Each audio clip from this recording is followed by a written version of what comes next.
Good afternoon, everyone. I'm Sarah Purcell. I'm the director of the Rosenfield Program in Public Affairs, International Relations, and Human Rights, and I'm a member of the History Department at Grinnell. Welcome this afternoon to the first of our more formal lectures in the first Grinnell Young Innovators for Social Justice Prize Symposium. We've already been extremely blessed, I will say, in this chapel setting, to have our prize winners with us for all of yesterday and for many sessions and class visits and for a wonderful prize awards ceremony last evening here. And now we are anxious to hear more of their personal stories, their stories of organizational success and innovation.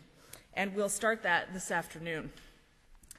As a member of the History Department, I teach 18th and 19th century U.S. history. And one of the topics which I focus a lot of time on with my students is the topic of slavery in the United States, in the Americas. And that's a topic that draws a lot of vivid imagery and is a very searing legacy in the history of the United States.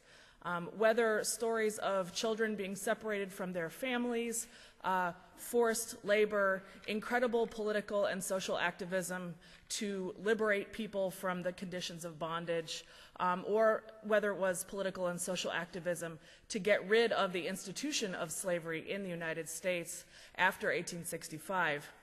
These are things which I spend a very large amount of my time focusing on. And in my more contemporary garb as director of the Rosenfield Program, I would like to think that the institution of slavery had completely disappeared and that that was something that only my historian persona would ever have to focus on 150 years ago plus in the past. But we of course know that that is not the case. While slavery today is not the same institution that it was in the United States 150 years ago, we always have to remember that the place and the time and the historical circumstances make a difference. Not the same kind of institution. There still is a thriving practice of human trafficking in very many places around the globe, not just in Africa, but also in the United States. Just this week at Iowa State University, there is a symposium going on at the same time on human trafficking and focusing in some sessions on human trafficking in Iowa. In addition, you can look at the Des Moines Register in the last few days to see reports of that. So as much as we might like to think that this is a practice long ago and far away, it is not necessarily the case. And so we should be reminded that acts of everyday heroism, like we're going to hear about today, are both can seem unfamiliar, but are very dearly needed in all parts of the world where this kind of practice persists. But we'll be extremely lucky today to hear from James Kofi Annan, who will tell us about his own personal journey from being a child slave, a victim of child trafficking, a survivor of child trafficking in the country of Ghana, and then his escape from that institution and his struggle to become educated, from learning to read after the age of 13 to entering college and then getting a master's degree in Ghana and then working for Barclays Bank. But his commitment did not end with his own personal improvement. He then turned his passion for social justice, as we will hear, to helping other children who were in the same conditions he had once lived in himself, as anti-slavery activists have done for many hundreds of years. James founded the organization Challenging Heights in 2003 to provide education and support for children who have emerged from human trafficking and to prevent children from being sold into slavery in the country of Ghana. His organization is really remarkable. As president, he provides for more than 500 children in a Challenging Heights school, as well as education and support for survivors who go through a reorientation process and are physically, literally saved from forced labor. And he's going to tell us about all of that today. I can think of no better place and no better time for us to ponder this. Grinnell College, of course, was founded by abolitionists who were anti-slavery activists in their own time. We can see some of their names in the back of the chapel on our own memorials. And today we are very pleased, of course, to hear from James Kofi Annan, who was one of the recipients of the first Grinnell Young Innovators for Social Justice Prize. And I think that it really brings, in some ways, the history of our college and our commitment to those issues into the present, and will allow us to hear an incredible tale of personal courage and also just organizational perseverance. Social justice is something that lives and breathes and still matters in unexpected ways. So I won't take up any more time. I'll present to you James Kofi Annan, who will speak on passion, commitment, and innovation, the critical success factors in community project sustainability. Please welcome James.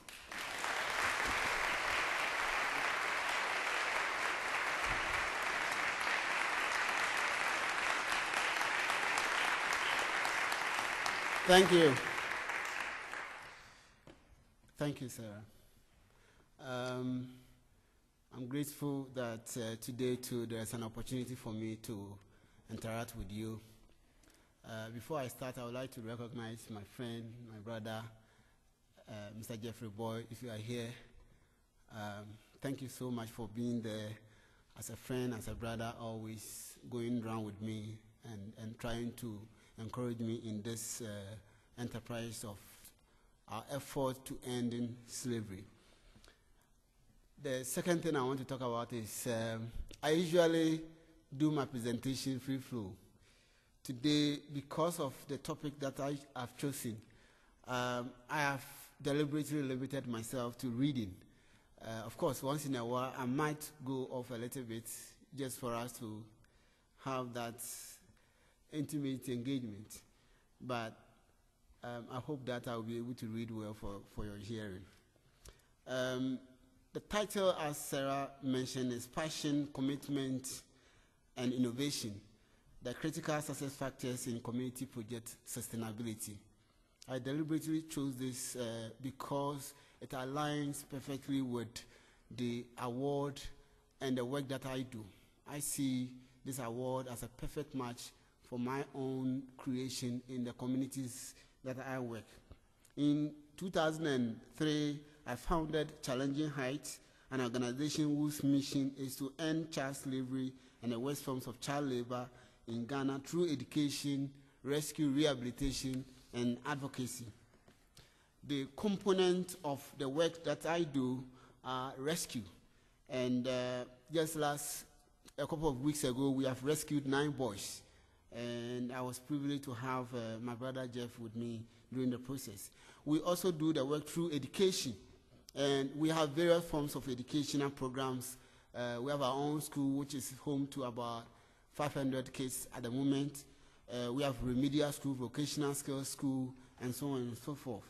Then we have the rehabilitation program, which is being funded currently by Hofty Foundation, which is going to be home to 65 kids at any point in time. And then we have a lot of preventive activities, including human rights training, microfinancing for our women, and then literacy and community awareness raising. Of course, to end slavery means also that we have to work with government, and therefore we hold government institutions accountable through advocacy, trying to change laws and training of children to speak for themselves. Now, I stand on this platform deeply humbled by this honor. I received this prize in trust for the unsung heroes of my organization. These heroes are the boys and girls who make up Challenging Heights. And to them, I dedicate this award, this fantastic award that I received yesterday. Recently, I've wondered what I have done to bring me to this platform. The road to this far has been anything but easy. I have been stopped several times. I have been harassed countless times, but I have persevered and found successes along the way, including the fact that I am still alive today to talk to you in this room. The institutionalized slavery that we all learned about in our history books has gone, replaced by a new disjointed brand of black market servitude. Today, the term slavery is defined as forced labor with little or no pay under the threat of violence. Although it affects a relatively small portion of the world's population, there are a greater number of people suffering under slavery now than ever before. This criminal enterprise affect up to 27 million people worldwide. 80% of those are women and children. Global profit derived from modern-day slavery practices account for over $30 billion annually. And while modern slavery is usually associated with developing countries, it will shock you to learn that over 250,000 people are enslaved in America alone. It is hard to pinpoint the exact number of children caught up slavery in forced labor in Ghana, but the estimate is that there are 250,000 people in forced labor in Ghana. Of those, there is a greater number who are found in fishing, the area that I am working. The largest man-made lake in the world is Lake Volta, and that is where our bulk of work is. It is a huge remote lake with thousands of tiny villages dotted along its shore where traffickers and masters can apply their violent and repressive practices without repercussion. I know. I was sold into slavery on the lake at the age of 6 and trafficked to and from many villages. The story of many of the children trapped there is similar to mine. I was born to a coastal community of less than 400 people, a community without electricity, a community with over 50% of children not in school, a community with over 70% illiteracy rates, and a community with high level of ignorance, a community with more than 80% of adults living under $1 a day, and a community with so much pain, hunger, and injustice, and a community with mass school dropout. That is the kind of community that I originally came from. I remember as a young child, there was only one half-educated person in the community, and everyone who wanted to write a letter had to go to him for the letter to be written. He wrote every single letter, including those very personal ones. Bibi, as we used to call him, was the person who knew the story of every single family because he wrote every single letter in that community. Given the poor conditions of the community and our experience in fishing, it was common for families to sell their children into forced labor. The fishing community that we are talking about is about 10 hours away from my community.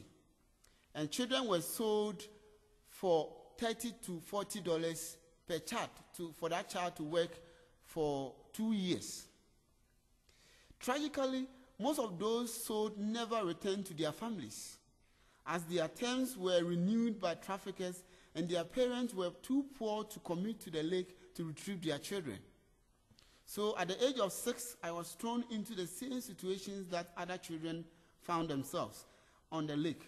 At that age, I became an infant breadwinner, taking care of the needs of my family because I had to work to feed them. And that was the only alternative they had to feed the entire family.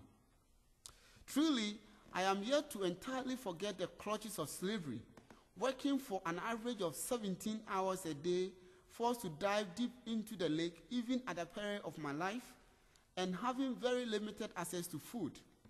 In those days and in those situations, I had no voice. I did not have access to medical care and was never going to school. My portion was a daily dose of abuse, physical or otherwise, as a method of control. These forces that controlled me were not worried about my life. They were more concerned with the businesses that they were having and how they were going to build, houses and feed their children and take their children to school.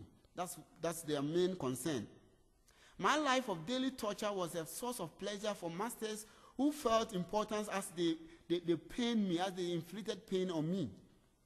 The shackles of slavery had totally dominated me to the extent that I had accepted pain as a corporate part of my personal life, that it had me rejected its intended purposes of control. So the more the pains were visited on me, the more I became used to it, and therefore that pain was no more having effect on me. This is the point when I, no matter how small I was, had to tell my masters in their face that enough was enough. The pent-up anger, the betrayal, and the eye for revenge had stored in me a sentimental energy that manifested itself in a break-free turmoil that no matter what you do to me, I am prepared to face you, even at that small age. With this acquired energy and backed by my community, I had seen virtually every single thing wrong. When I returned to my community, I seen that everything that was happening in my community after I escaped, that it was wrong. It was wrong to deny children access to education. It was wrong to deny children the family opportunities. It was wrong to deny children opportunity to access medical care. It was wrong not to put children in school. Everything was wrong. That the children did not have voices. To correct this social injustice, it had to start with myself. So having seen everything wrong, what was right with me? Or what was wrong with me? That's the question I asked myself.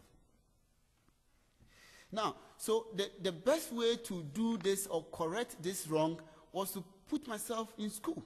So going to school and paying for my own education from the age of 13 was a very difficult one.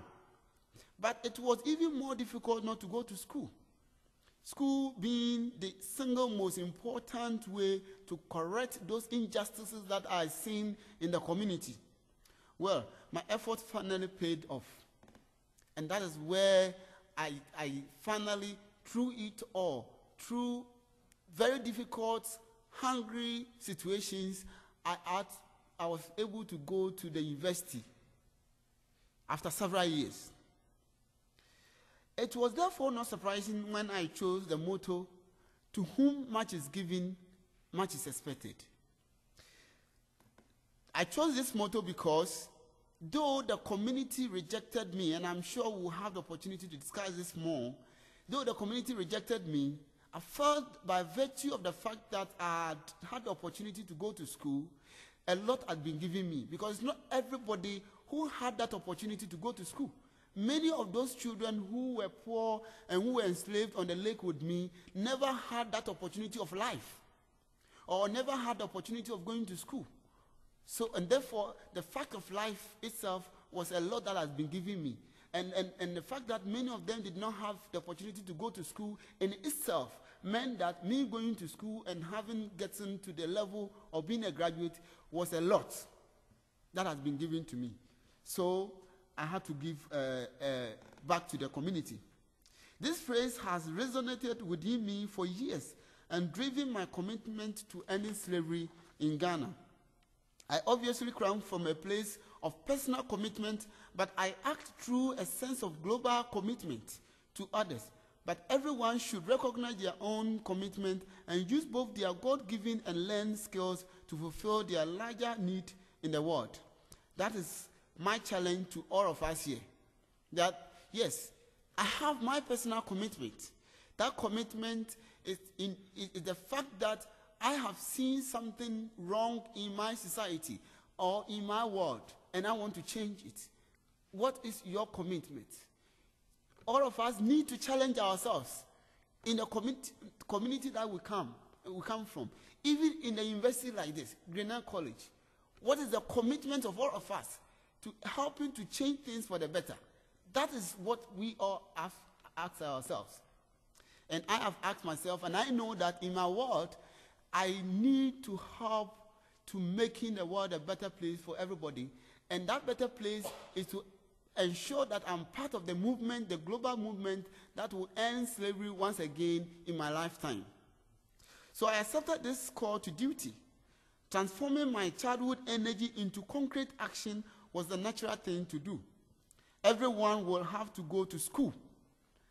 Every child, with no exception, will have to go to school. And that was my message.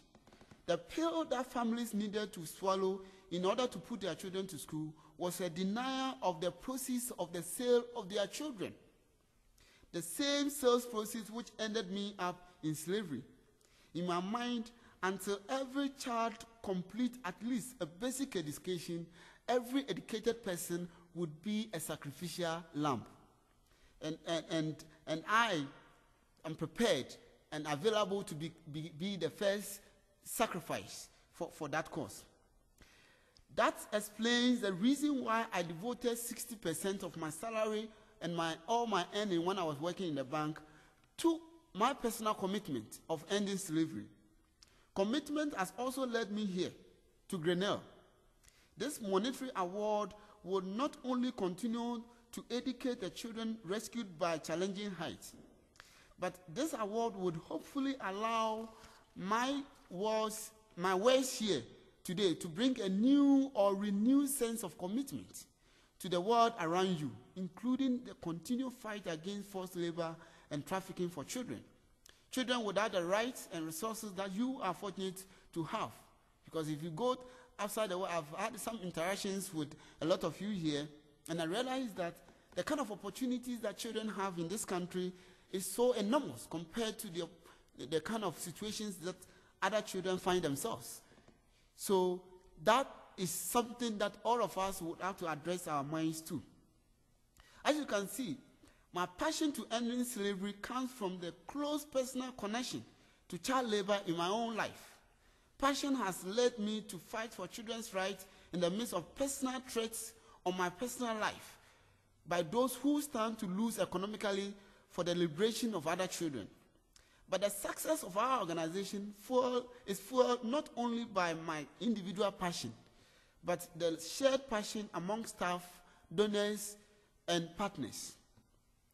So we have the passion to take an active role to fighting child slavery, and we have the commitment to follow through in our effort.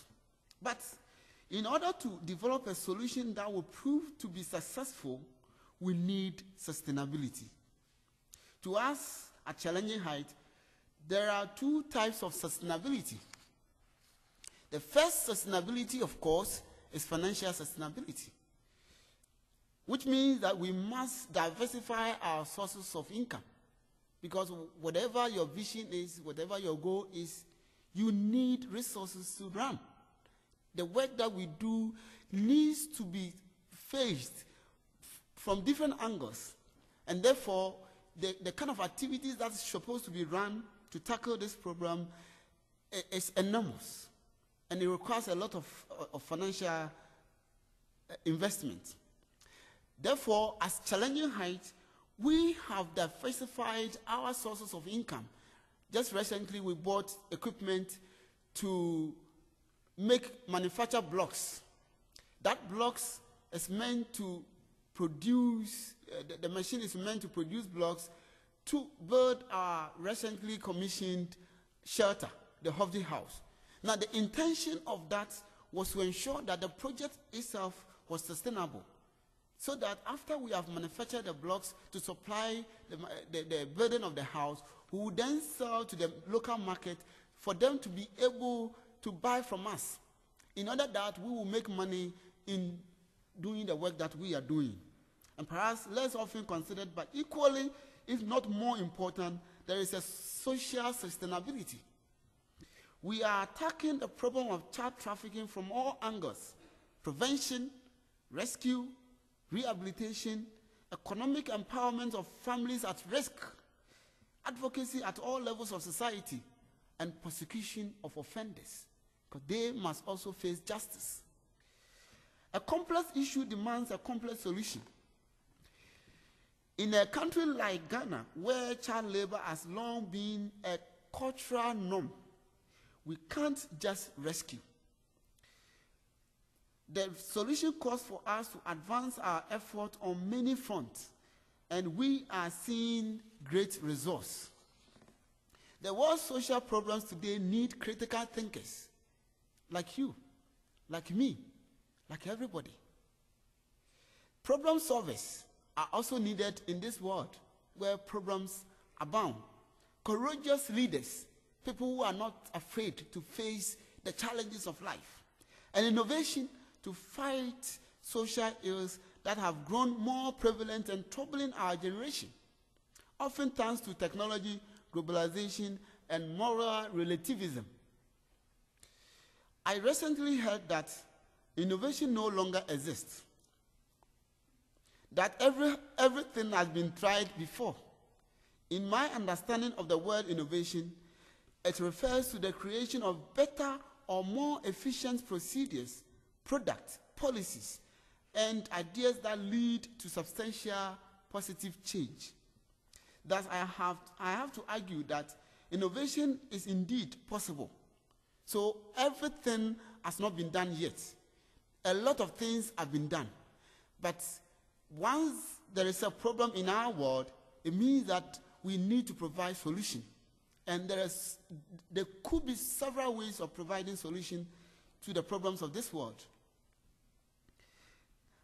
Although I believe that an idea in one place can be more innovative than the same idea in another place, in Ghana, there was no law against human trafficking until we lobbied for its passage a few years ago. Last year, we saw the country's first convention of trafficking of minors. And I must say that the country's human trafficking law, which was passed in 2005, was never tested until in 2009, 2010, when some of us started testing it, because the law was there, but was not working. And so we had to find ways of testing this law. And I'm happy to announce that we were the first group to ensure the prosecution of a local offender in human trafficking in Ghana. The government's procedures for rescuing children involve arresting the traffickers and snatching the children. Yet, due to resource constraints, this rarely happens. Thus, before any raid could occur, word will go around to the traffickers that the government is going to do raid. So the traffickers would then vanish with the children. They will flee with the children. That we take an innovative approach to rescue, diplomatically negotiating, not paying. We don't pay for the children to be rescued. We go through diplomatic means, negotiating with the trafficker to release those children. It is only when these traffickers prove recalcitrant, it's only when they refuse the children to be rescued that we use the law to ensure that those perpetrators are punished so that they serve as example to others. And we've been able to rescue over 200 children through this diplomatic means. We even try to help the traffickers or masters find an alternative livelihood or teach them how to fish profitably without child labor. While we believe there should be consequences for their actions and want to see more traffickers behind bars, that alone won't solve the problem long term and lead to substantial positive social change. And so we press on towards that goal, employing various strategies to ensuring that our work is done effectively. At the same time, we ourselves are not endangered. At the same time, our workers are not endangered. And at the same time, we don't put these children at more risk, because we might take one child at a time, but we leave behind so many children. Those other children we are left behind that we might have not rescued at the time or at the point of rescue, we leave them more endangered if we always come with a confrontational attitude. And that is why innovation is very important in the work that we do. Working with the communities, working with stakeholders, working with government, working with ourselves, and constantly reviewing our activities and making sure that we are at the forefront, not at risk to ourselves, but at the forefront of rescuing those children to have hope for life. And that is the stage where I would like to challenge all of us here. We are lucky to be an institution like Grinnell. We are lucky to be in the United States of America. We have the opportunity that so many other people do not have, especially my dear students here. The kind of opportunities that we have here is such an enormous one that we need to take advantage of it. And I must say that not too long ago, I was in your shoes, a college undergrad trying to carve out an opportunity for life, and one that gave me a sense of purpose and fulfillment of what I felt to be my calling, my obligation, to help others with all that I had been given, and thankfully for the support of so many people and organizations like Grenell. Now I have been fortunate to be able to carry out my mission of protecting Ghana's children. Now, it is also important for us to identify our own mission, the calling. Why did we choose Grenell over so many other universities? Why is it that we are so much enthralled or motivated to do the kind of courses that we are doing? That is the questions that we need to ask ourselves. And once we have identified our calling, we will find that we are not going to replicate or do the same things that other people are doing, but we will be doing the things that we are called to do. And it is only when we are called to do the things that we are doing, and it's only when we are doing the things that we are called to do, that we find fulfillment. Fulfillment that comes out of our inner flow of energy.